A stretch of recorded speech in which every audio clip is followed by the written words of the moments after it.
প্রিয় দর্শক, এটিএন বাংলার নিয়মিত আইন বিষয়ক আলোচনা অনুষ্ঠান ল অ্যান্ড অর্ডারে আপনাদেরকে স্বাগত জানাচ্ছি।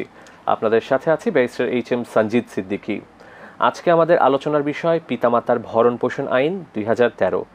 এই আইনটি নিয়ে আলোচনার জন্য আমাদের সাথে স্টুডিওতে রয়েছেন বাংলাদেশ সুপ্রিম কোর্টের আইনজীবী শেখ শামীম আহমেদ। অ্যাডভোকেট শামীম, আপনাকে আমাদের অনুষ্ঠানে স্বাগত জানাচ্ছি। আপনাকে। প্রিয় দর্শক, একজন পিতামাতা তার সন্তানকে পরম যত্নের সহকারে দেখভাল করে থাকে, কিন্তু আমরা প্রায়শই দেখে থাকি যখন পিতামাতা বৃদ্ধ হয়ে যায় তখন সন্তান তার পিতামাতার প্রতি দায়িত্বে অবহেলা করে বা পিতামাতাকে যথাযথ যে চিকিৎসা বা তাদের যে বাসস্থান সেটির ব্যবস্থা করে না, যার ফলে অনেক পিতামাতাই শেষ বয়সে গিয়ে বৃদ্ধাশ্রমে গিয়ে তাদের আশ্রয় হয়।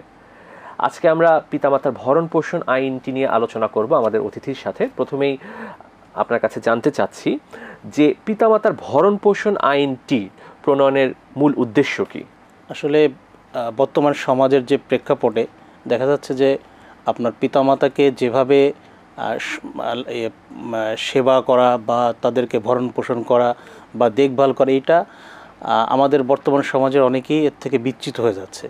তো যেহেতু এটাকে আপনার সামাজিকভাবে বা অন্যভাবে এটাকে ম্যানেজ করা যাচ্ছে না, তখন এইটাকে নিয়ন্ত্রণ করার জন্য পিতামাতার কল্যাণের ক্ষেত্রে সরকারি এই সময় যুগোপযোগী এই আইনটা প্রণয়ন করেছেন।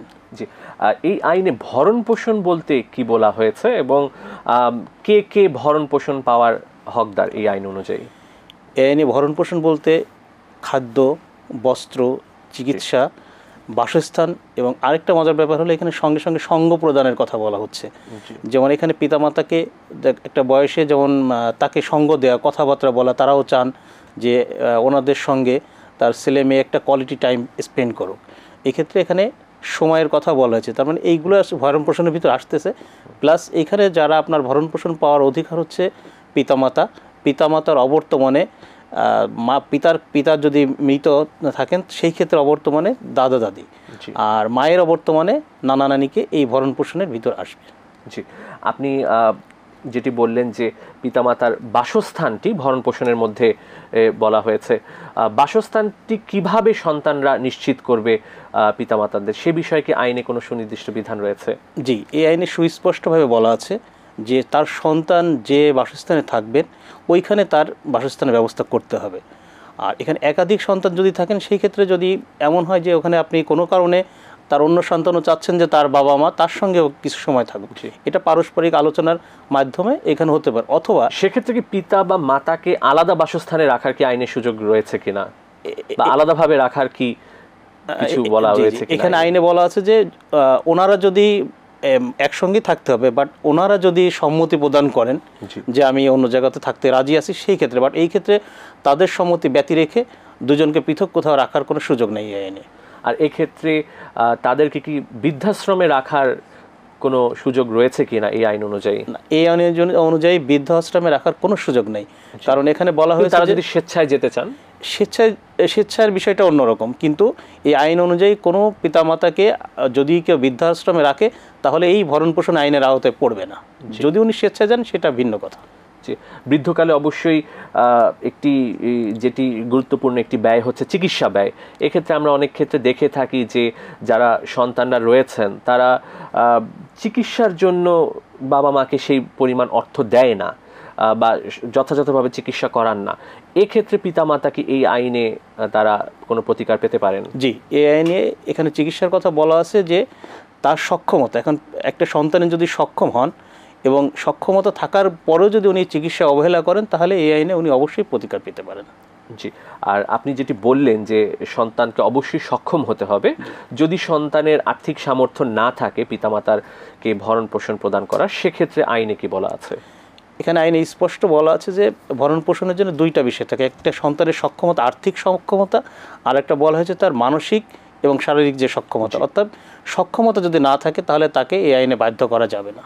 তাহলে আমরা যদি আপনার আলোচনা থেকে বলতে পারি যে সন্তান যদি বেকার হয়ে থাকে বা তার যদি সেই আর্থিকভাবে স্বাবলম্বী না হয়ে থাকে, সেক্ষেত্রে এই আইনে তার উপর কোনো দায়ভার বা দায় দায়িত্ব আসছে না।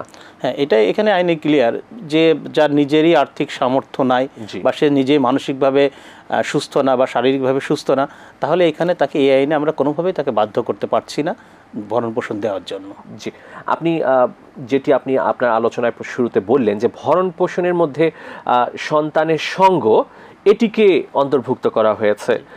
এখন আমরা দেখে থাকি যে সন্তানরা অনেক ক্ষেত্রে তাদের শিক্ষার প্রয়োজনে বা পেশাগত দায়িত্বে তারা দেশের বাইরে চলে যায়, সেক্ষেত্রে বাবা মা দেশে একাকী জীবনযাপন করে থাকে। এক্ষেত্রে এই আইনে এটি কিভাবে আপনি দেখছেন? আসলে এখানে মানসিকতার ব্যাপার, কারণ একজন মানুষের পেশাগত দায়িত্বে বা পড়ালেখার দায়িত্বে তিনি দেশের বাইরে বা বিভিন্ন জায়গায় যেতেই পারেন। এটা আসলে একজন মানুষের মানসিকতার ব্যাপার। আপনি দেখেন, আপনি যদি দেশের বাইরে থাকেন, বর্তমান টেকনোলজি যেভাবে উন্নত হয়েছে, আপনি চাইলেই কিন্তু আপনি হোয়াটসঅ্যাপ বলেন, মেসেঞ্জার বলেন, আপনি বাবা মার সঙ্গে ভিডিও কলে কথা বলতে পারতেছেন বা তার নিয়মিত যোগাযোগ রাখতে পারতেছেন। এইটাতে কোনো নাই, কোনো বাধা নাই। এখানে আসলে মেন্টালিটিটাই মেন। আপনাকে আসলে আইন দিয়ে বাধ্য করাটা যতটা জরুরি, তার থেকে তার নিজেরই চেঞ্জ এবং নিজের যদি চাহিদা থাকে যে আমি বাবা মার সঙ্গে যোগাযোগ রাখবো, তাহলে সে পৃথিবীর যে কোনো জায়গা থেকে এটা যোগাযোগ রাখাটা সম্ভব। এই আইন অনুযায়ী যদি কোনো সন্তান ভরণ পোষণ না প্রদান করে থাকেন, সেক্ষেত্রে কি শাস্তির বিধান রাখা হয়েছে? এই আইনে যদি কোনো সন্তান তার পিতামাতার ভরণ পোষণ না দিতে পারেন, তাহলে এই আইনে তাকে বলা হয়েছে যে অভিযোগের ভিত্তিতে ম্যাজিস্ট্রেট আদালত থেকে একজন আপনার চিফ জুডিশিয়াল ম্যাজিস্ট্রেট আদালত আছে, যেটা ঢাকার বা আমাদের মেট্রোপলিটনের বাইরে, আর মেট্রোপলিটনের ভিতরে আপনার চিফ মেট্রোপলিটন ম্যাজিস্ট্রেট, উনি এটাকে আবেদনের ভিত্তিতে এখানে সর্বোচ্চ তাকে 1 লাখ টাকা পর্যন্ত জরিমানা এবং এই জরিমানাটা অনাদায়ে তাকে 3 মাসের কারাদণ্ড দিতে পারেন। তাহলে আমরা বলতে পারছি যে যদি যথাযথ ভরণ পোষণ প্রদান না করা হয়, তাহলে 1 লাখ টাকার একটি অর্থদণ্ডের বিধান রাখা হয়েছে আইনে। অনেক ক্ষেত্রে আমরা দেখে থাকি যে পিতামাতা মৃত্যুবরণ করেছেন, সেক্ষেত্রে তাদের যে ভরণ পোষণ পাওয়ার যে হক, এটি কি দাদা দাদি বা নানা নানির উপর বর্তাবে কিনা? যদি পিতা, এখানে বলা আছে আইনে সুস্পষ্টভাবে যে পিতার অবর্তমানে হচ্ছে দাদা দাদি, আর হচ্ছে মায়ের অবর্তমানে নানা নানির কথা বলা হয়েছে। এবং একইভাবে যেমন পিতামাতার ভরণ পোষণ যেভাবে করতে হতো, একইভাবে ওনারা একই রকম এই আইনে কাভারেজটা পাচ্ছেন। আর এখানে সন্তান বলতে কি নিজের ঔরসের সন্তানকে বোঝানো হয়েছে? হ্যাঁ, এখানে সন্তান বলতে বোঝানো হয়েছে যে পিতার ঔরসজাত এবং মায়ের গর্ভে। এখানে যেমন আমরা স্টেপ ব্রাদার বা স্টেপ থাকে, সেই তাদের ক্ষেত্রে এই আইনটা প্রযোজ্য হবে না। জি, এই আইনে যদি কোনো ব্যক্তি মামলা দায়ের করতে চায় ভরণ পোষণ পাওয়ার জন্য, সেক্ষেত্রে কি করণীয় রয়েছে? এই আইনে ভরণ পোষণ পাওয়ার জন্য উনি যদি মামলা করতে চায়, এখানে ওনাকে নিজেকে সরাসরি প্রথম শ্রেণীর ম্যাজিস্ট্রেট আদালতে এই মামলাটি দায়ের করতে হবে। তখন ম্যাজিস্ট্রেট যদি নিজেই মনে করেন এটা ফৌজদারি কার্যবিধি অনুযায়ী উনি বিচার শুরু করবেন, সেটাও করতে পারবেন, অথবা উনি এটাকে স্টপ রেখে এই আইনের 8 ধারা অনুযায়ী এটা আপনার সিটি কর্পোরেশনের ক্ষেত্রে মেয়রের মহোদয়ের বরাবর, অথবা পৌর মেয়র অথবা ইউনিয়ন পরিষদ বরাবর এটাকে উনি মীমাংসার জন্য পাঠিয়ে দিতে পারেন। না, আপনি যেটি বলছেন যে আদালতে, ম্যাজিস্ট্রেট আদালতে মামলাটি করতে হবে, এই মামলাটি কি পিটিশন আকারে দায়ের করতে হবে এবং এই মামলাটির বিচার প্রক্রিয়া কিভাবে চলবে? জি, এইটা পিটিশন আকারে দায়ের করতে হবে। দায়ের করার পরই প্রথম শ্রেণীর ম্যাজিস্ট্রেট উনি আমলে নেবেন। আমলে নেওয়ার পর উনি চাইলে নিজে সরাসরি এটাকে বিচার শুরু করে দিতে পারেন, অথবা উনি বিচার কার্য স্টপ রেখে আপনার এই আইনের 8 ধারা অনুযায়ী এটাকে মীমাংসার জন্য, আপোষের জন্য উনি প্রেরণ করতে পারেন। সেখানে সিটি কর্পোরেশন হলে বলা আছে যে সিটি কর্পোরেশনের মেয়র, কাউন্সিলর, ইউনিয়ন পরিষদের ক্ষেত্রে ইউনিয়ন পরিষদে, আর আপনার ইভেন এখানে একটা আমরা বলতে পারছি যে এই আইনের অপরাধটি আপোষযোগ্য। জি, এবং আপোষের যে বিধান রাখা হয়েছে, এই আপোষটির দায়িত্বে রয়েছে সিটি কর্পোরেশন বা ইউনিয়ন পরিষদের চেয়ারম্যান বা পৌরসভার মেয়র ক্ষেত্র মতে। জি, এখানে একটু ব্যতিক্রম আছে, এখানে একটু এই আইনটা আরও বেশি আপডেট করা হয়েছে। যেমন এখানে যদি আপনার ম্যাজিস্ট্রেট যদি মনে করেন এনাদের বাইরেও যদি কোনো সমাজের অন্য কোনো ব্যক্তিকে উনি এটা মীমাংসা করার জন্য দায়িত্ব দিতে পারেন, এবং উনি এইটা ওই একইভাবে এই ধারা অনুযায়ী মীমাংসা করতে পারেন। জি, আদালত যে সিদ্ধান্ত দিচ্ছে, এই সিদ্ধান্ত দ্বারা যদি কেউ সংক্ষুব্ধ হয়ে থাকে, তার কি করণীয় রয়েছে? আসলে এই আইনটা এইখানে একটু আপনার যেটা বলা যায় যে এখানে ক্লিয়ার কিছু বলেনি, অর্থাৎ এখানে আপিলের ব্যাপারে কিছু বলা হয়নি সংক্ষুব্ধ ব্যক্তি। বাট এইটা যেহেতু এখানে বলা নেই, তাহলে আমাদের ফৌজদারি কার্যবিধি অনুযায়ী এখানে আপিল করার সুযোগ আছে। আদালতের নির্দেশনা অনুযায়ী কোনো ব্যক্তি যদি ভরণ পোষণ না প্রদান করে থাকেন বা অর্থদণ্ডের টাকা যদি না প্রদান করে থাকেন, সেক্ষেত্রে সেটি কিভাবে বাস্তবায়িত করা সম্ভব? এখানে বলা আছে যদি কেউ অর্থদণ্ডের যেটা দণ্ডিত হলেন ওইটা উনি দিতে ব্যর্থ হলেন, তাহলে ওনাকে 30 মাসের কারাদণ্ড দিতে পারবেন বিজ্ঞ আদালত। আমরা জানি যে সরকার ইতিমধ্যে এই আইনটি বাস্তবায়নের জন্য পিতামাতা ভরণ পোষণ বিধিমালা 2023 প্রণয়ন করেছে। এই বিধিমালাতে আপোষের বিষয়ে অনেকগুলো বিধান রাখা হয়েছে, সেটির বিষয়ে জানতে চাচ্ছি। এবং যদি কোনো আপোষ নিষ্পত্তি হয়ে থাকে এই আইনে মামলায়, সেই আপোষটি কিভাবে বাস্তবায়ন করা হবে? জি, এটা আসলে দেরিতে হলেও সরকার 2023 সালে এটা একটি বিধিমালা প্রকাশ করেছেন। এখানে স্পষ্টভাবে বলা আছে, প্রথমে উনি এখানে দায়িত্ব যেমন সিটি কর্পোরেশনের মেয়র বরাবর দিলে উনি এটা আপোষের জন্য ওনার যে নির্বাহী কর্মকর্তা, তারপর আইন কর্মকর্তা, আপনার বস্তি উন্নয়ন কর্মকর্তা, স্বাস্থ্য কর্মকর্তা, ওনাদের সমন্বয়ে এবং আপনার এখানে কাউন্সিলরকেও দায়িত্ব দিতে পারেন। এনাদের সমন্বয়ে ওনারা এটা অপর পক্ষকে প্রথমে নোটিশ করবেন। এখানে বলা আছে নোটিশটা 7 কার্য দিবসের মধ্যে নোটিশটা করতে হবে ওনাদের কাছে আদেশটা পৌঁছানোর পর। এই 7 কার্য দিবসের ভিতর দুই পক্ষকে ডাকবেন।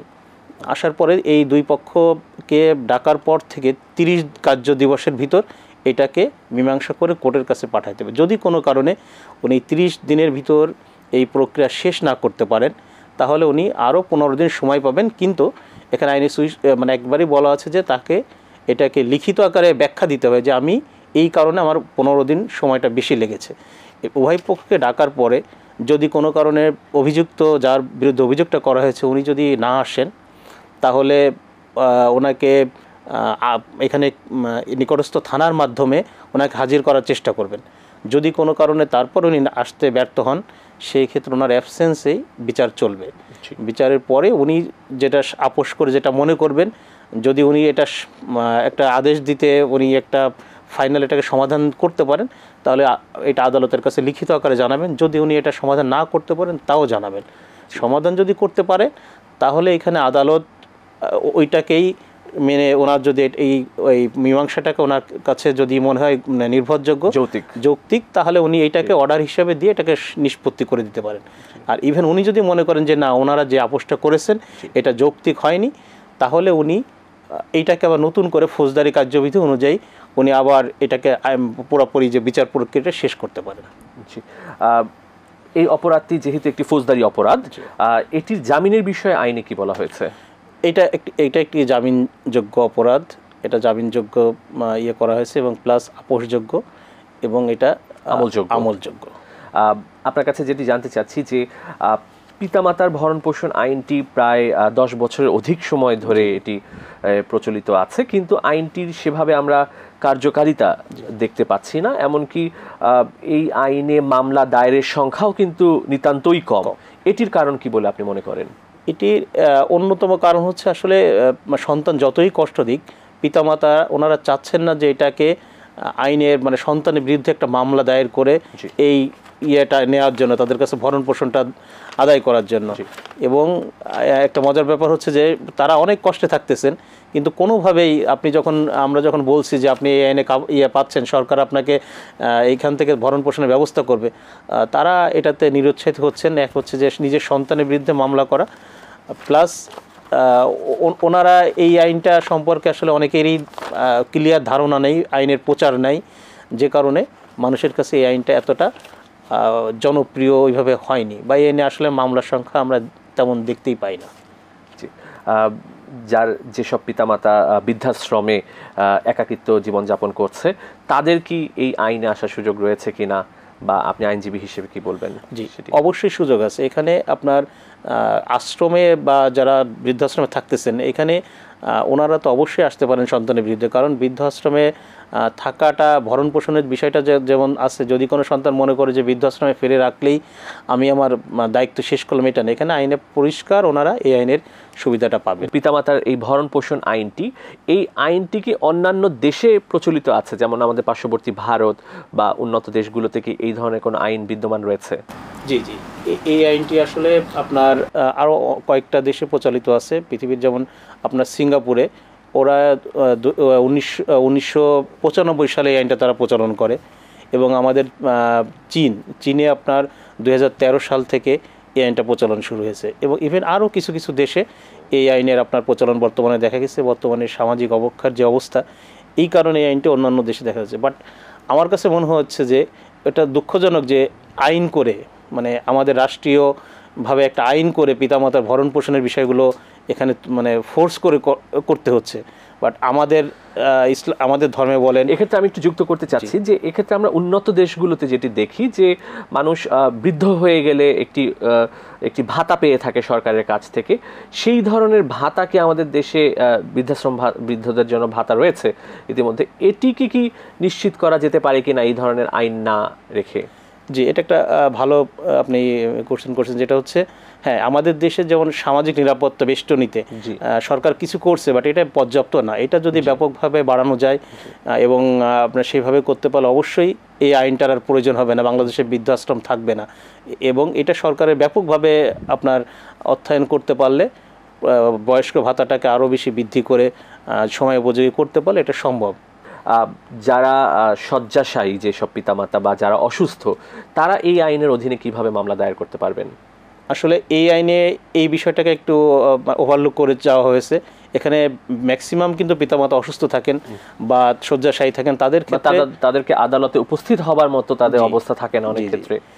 এটা কিন্তু এই আইনে এভাবে কিছু বলা নেই, কিন্তু আমাদের যে পাওয়ার অফ অ্যাটর্নি আইন 2012 সালে, যেটা আমাদের বাংলাদেশে আমরা এখন প্রচলিত আছে, যেটা এই আইনে কিন্তু পাওয়ার অফ অ্যাটর্নির মাধ্যমে ওনার নিযুক্ত যে কোনো সমর্থবান ব্যক্তি, যেহেতু উনি শয্যাশায়ী, সেই ক্ষেত্রে উনি পাওয়ার অফ অ্যাটর্নি আইনের মাধ্যমে ক্ষমতাপ্রাপ্ত অন্য কাউকে দিয়ে এই মামলাটা দায়ের করতে পারেন। এটা বিজ্ঞ আদালত যদি এটাকে কনসিডারে নেন। এই আইনটি নিয়ে প্রচারের কি কোনো ঘাটতি রয়েছে কিনা? কারণ একটি যদি আমরা সচেতনতা তৈরি করতে পারি এই আইনটি নিয়ে, তাহলে হয়তোবা এটির প্রয়োগ আরো বেশি বাড়ানো যেতে পারে, আপনি মনে করেন কিনা? জি, এই আইনের আসলে প্রচলনটা খুবই কম। যেমন যারা বয়োজ্যেষ্ঠ ব্যক্তি, ওনারা কিন্তু সামাজিক যে প্ল্যাটফর্মগুলো ইউজ এভাবে করেন না। সেই ক্ষেত্রে এই আইনের আসলে প্রচারটা করা উচিত। যেমন জেলা পর্যায়ে হলে জেলা প্রশাসকের তথ্য অফিসের মাধ্যমে বা টেলিভিশনে বিভিন্ন টাইপের আমাদের বিজ্ঞাপনের মাধ্যমে এটা অবশ্যই প্রচলন করা দরকার। প্রচার করতে পারলে তখন এই আইনে যে সুবিধাটা, এটা প্রবীণ বা বৃদ্ধ যারা আছেন ওনারা পাবেন। শেখ শামীম আহমেদ, আপনাকে অনেক ধন্যবাদ স্টুডিওতে এসে আমাদেরকে সময় দেওয়ার জন্য। জি, আপনাকে ধন্যবাদ, এটিএন বাংলাকে ধন্যবাদ আমাকে সুযোগ দেওয়ার জন্য, এখানে এসে কিছু বলার জন্য। প্রিয় দর্শক, আমরা অনুষ্ঠানের শেষ পর্যায়ে চলে এসেছি। আপনাদের মূল্যবান মতামত বা পরামর্শ আমাদের কাছে চিঠি লিখে জানাতে পারেন এই ঠিকানায়। পরিচালক, law and order, ATN Bangla, ওয়াসা ভবন, 2য় তলা, 98 কাজী নজরুল ইসলাম অ্যাভিনিউ, কারওয়ান বাজার, ঢাকা 1215। তাছাড়া আমাদের কাছে ইমেইল করতে পারেন l.orderatn@gmail.com। আগামী পর্বে আইনের নতুন কোনো বিষয় নিয়ে নতুন কোনো অতিথির সাথে আপনাদের সামনে উপস্থিত হচ্ছি। সে পর্যন্ত ভালো থাকুন। খোদা হাফেজ।